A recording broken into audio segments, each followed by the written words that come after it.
আমি তাহলে মিস্ত্রিকে আগে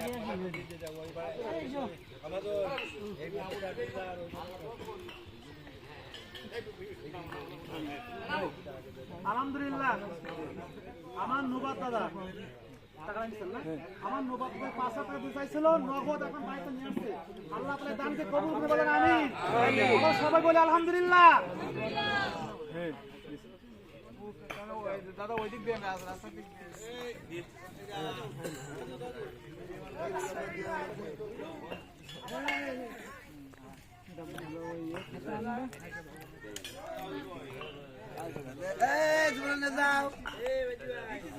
ওরা নিলাম পরে ও ইগিট দেন মিস্ত্রিকে দেন খালি ওগুলো আছে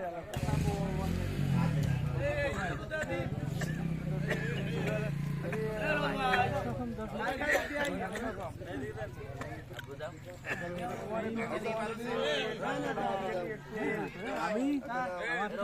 না থাকতে ইনশাল্লাহ আচ্ছা ইনশাল্লাহ আচ্ছা আলহামদুলিল্লাহ